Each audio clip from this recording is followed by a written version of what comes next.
Have you ever said no to someone and immediately felt like a terrible person for it?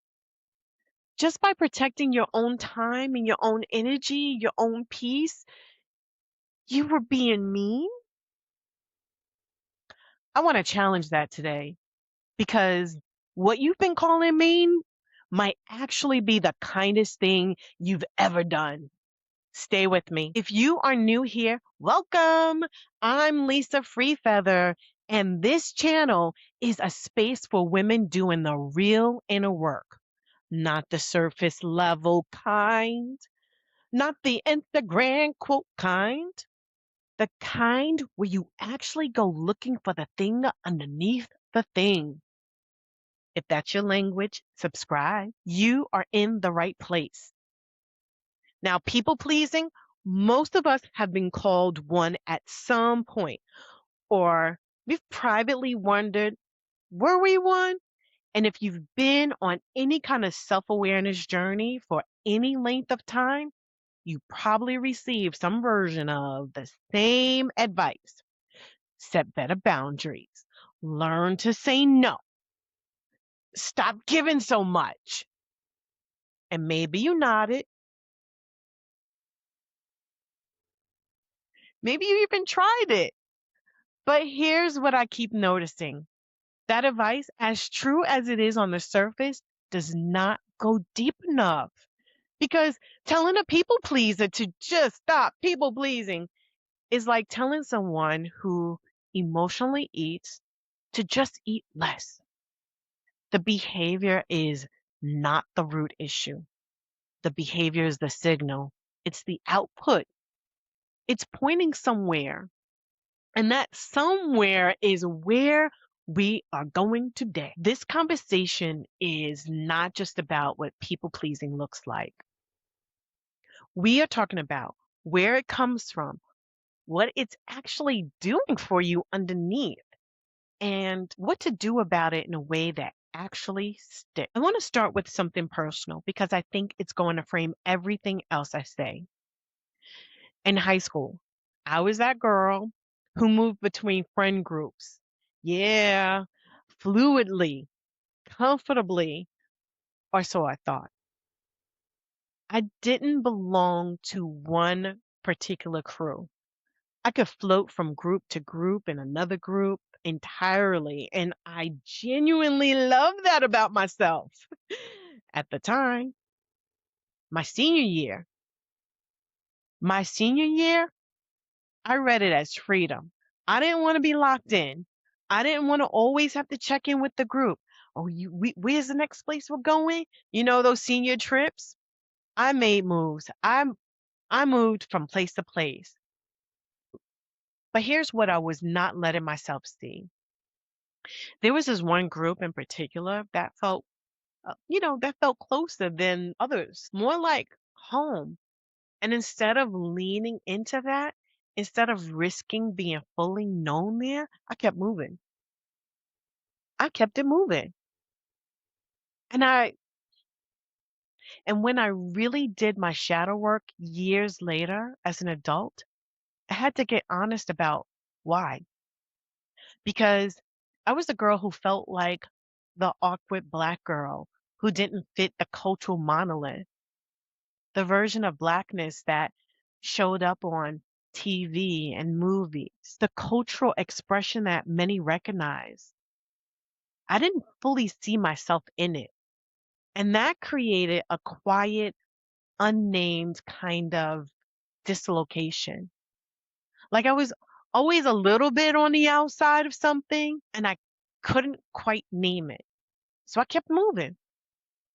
Not always because I wanted the freedom, sometimes because I was protecting myself preemptively. Because if I stayed somewhere long enough to really belong, I might find out that I didn't. And that is a people pleasing wound.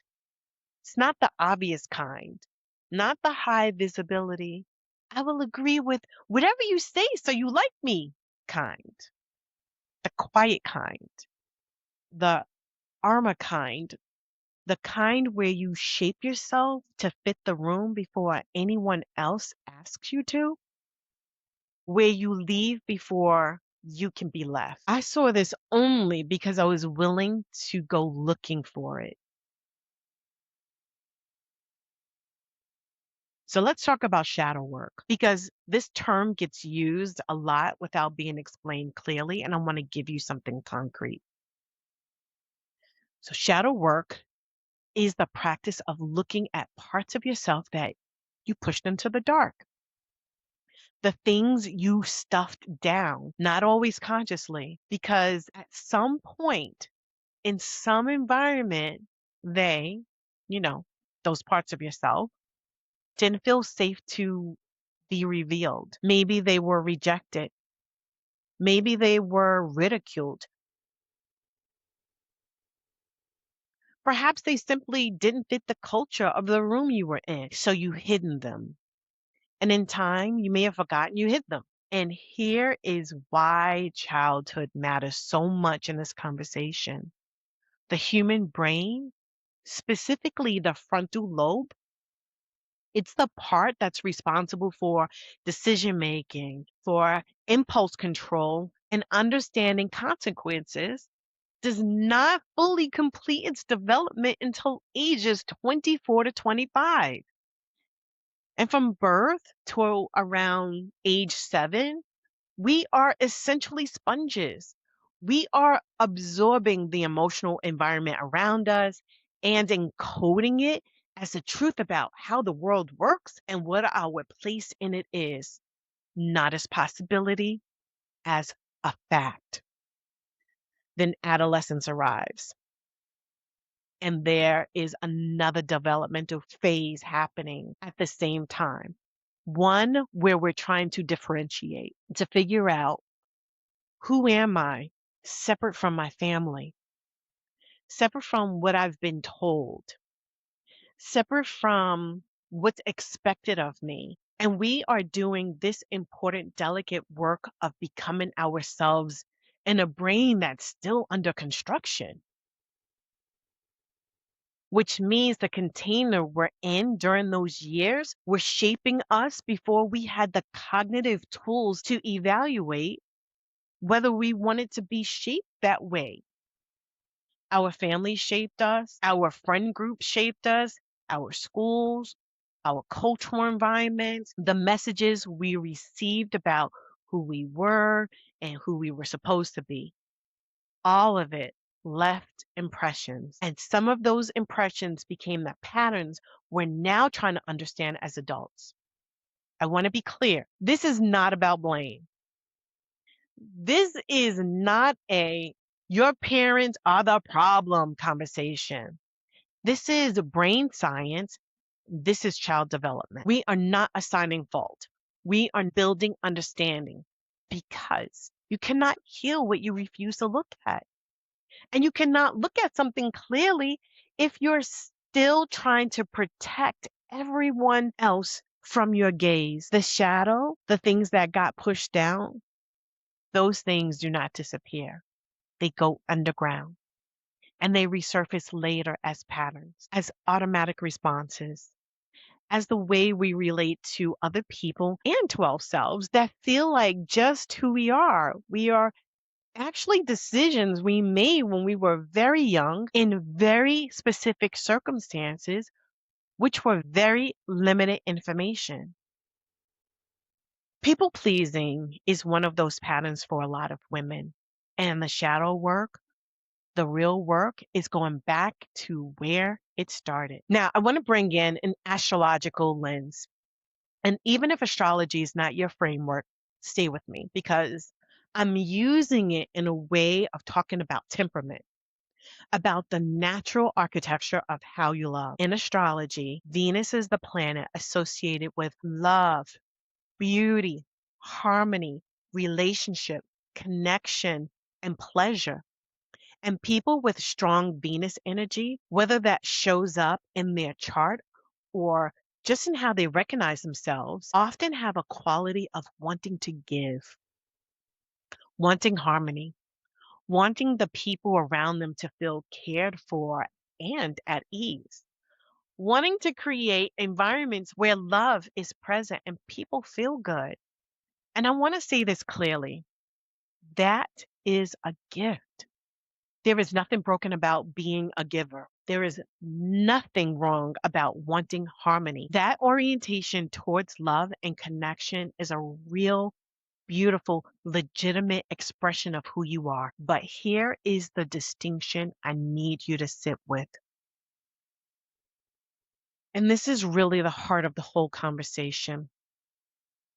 There is a difference between giving from fullness and giving from fear. When your giving comes from a genuine place of joy, from abundance, from this is just who I am, it feels natural and right to love people this way. You are in what I would call a clearing. You are expressing your nature freely. That kind of giving fills you up. And even as you give it away, it does not deplete you. It does not accumulate resentment. It just flows. But when your giving is rooted in survival, when underneath the generosity, there is a quiet belief running that says, I have to give in order to be loved. Or if I stop, I will be abandoned. Or my needs won't matter as much as theirs.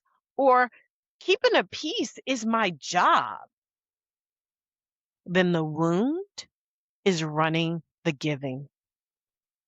The giving is not actually free. It's a strategy. It's a form of protection, and it will cost you every time in ways that accumulate slowly and quietly until one day you look up and realize you are exhausted and you cannot identify what you actually want, who you truly are. And you have no idea who you are outside of what you do for other people. 10 times out of 10, if you're a human being living in this world, there is a wound somewhere in the mix. Now, that does not make you broken. That makes you human. The question is not whether the wound is there. The question is whether you are willing to find it and whether you are willing to let it stop running the show. This next part is the piece I want you to really hear. It may be uncomfortable. I'm going to say it anyway because I think this is the part that actually sets people free. Sometimes people pleasing does not look like self sacrifice. Sometimes it looks like control. Stay with me. When we love, when we show up, when we do all the things, and underneath that giving, there's an invisible tally sheet. When there's an expectation of reciprocation that was never voiced, never named, never put on a table, that is conditional love. And whether we intend it that way or not, it is a form of manipulation. I gave and I gave and I gave, and you never gave back. I think a lot of people are walking around with some version of that sentence in them. And the feeling behind it is real. The pain is real. But we also have to get honest about this. If you were giving in order to receive, if you were giving and the giving was never part of an explicit agreement, whose responsibility was that? Now, I'm not saying your pain is not valid. I am not saying that people in your life treated you well. I am not saying to give and be a doormat. Those are separate conversations. What I'm saying is this: unconditional giving does not keep score. The moment there's score, there is condition. And if that condition was never communicated out loud, we need to ask why. Because what often happens is this: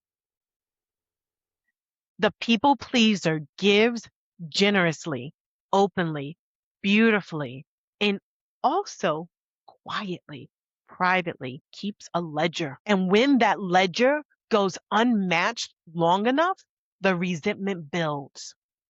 The relationship starts to break down. The people pleaser ends up feeling used, feeling invisible, feeling like no one ever truly shows up for them. And the painful truth, the one that takes real honesty to look at, is that sometimes the people on the other side had no idea there was a ledger because it was never shared. This is not about blame. This is about clarity because you cannot build a real reciprocal relationship on generosity that is secretly a transaction. And at some point, the books come due. And usually, in the end, it hurts on all sides. If this is landing somewhere in you right now, please do not use this as a reason to attack yourself.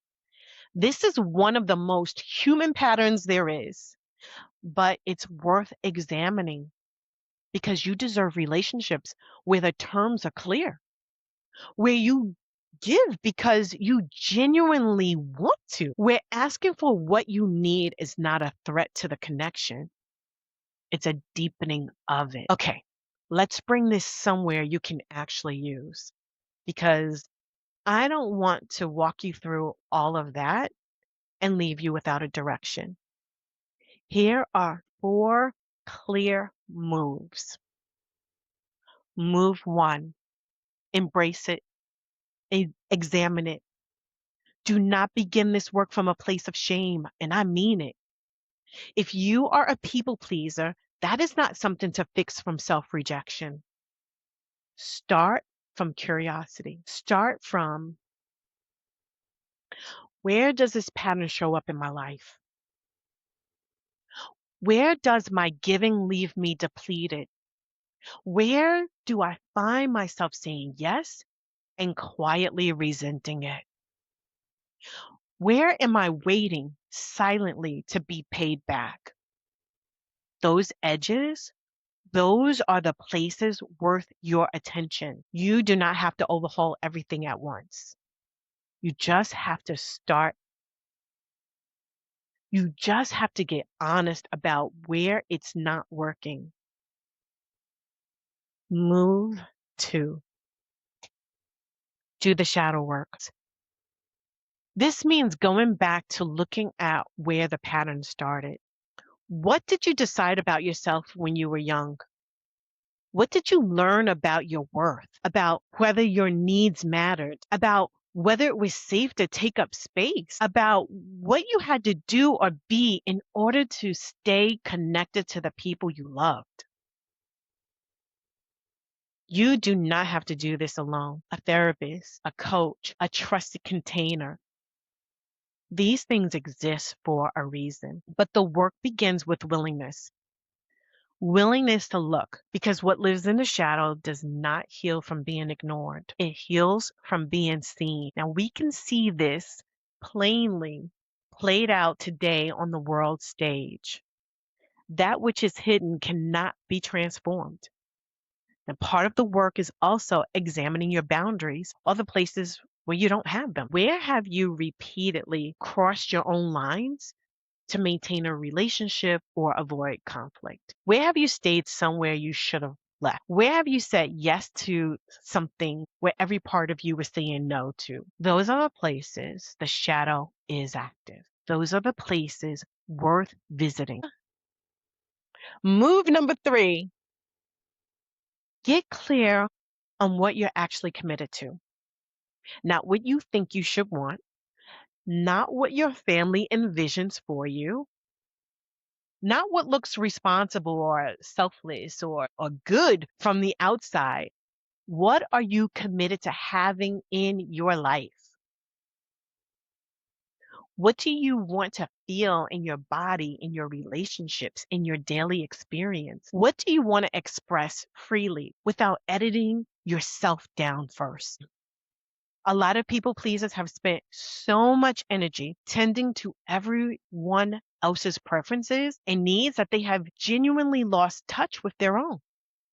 And the path back to yourself begins with knowing what you are moving toward, not just what you're trying to escape.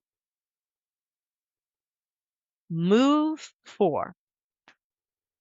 Start dismantling what's not working. This is the action step.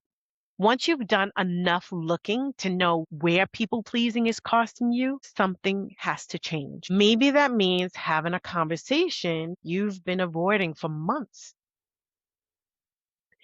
Maybe it means declining something you would normally say yes to out of obligation. Maybe it means creating distance from a relationship or an environment that requires you to keep shrinking in order to stay in it.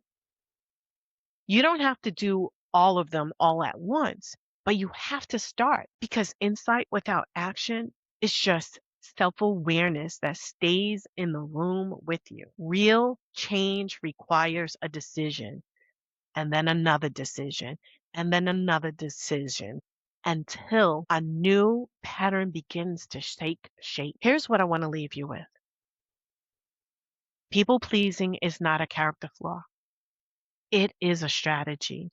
It is something you developed probably a long time ago in a context where it genuinely served you because at some point it worked. It kept you safe. It kept peace. It kept love coming in. But you are not that version of yourself anymore. And the strategies that protected you then may be the very ones limiting you now. And here's a reframe I want you to take with you. Saying no is not mean. Having boundaries is not mean. Choosing yourself, your time, your energy, your peace is not mean. What you've been calling mean your whole life is actually just honest. It's just true. And honesty, even when it disappoints someone, is one of the most respectful things you can offer another person.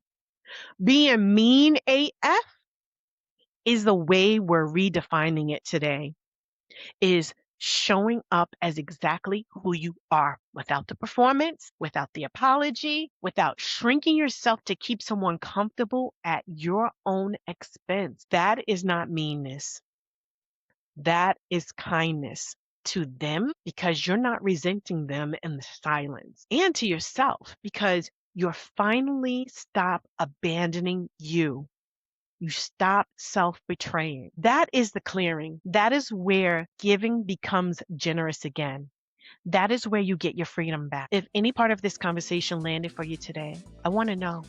Drop something in the comments, even if it's just a word or an emoji or one sentence about where you are with this. Your comment is part of the conversation and I read them. If you know someone who needed to hear this, share it with them. That is, in and of itself, an act of love. If you've not subscribed yet, come on in. Hit the button. And if this was valuable to you, the like helps this reach other women who need it. The Venus piece goes deeper than what I touched on today. I have a video specifically on that, on understanding your Venus energy and what it tells you about how you love. And I want you to watch it next. It's right here. Until next time, mwah. Bye for now.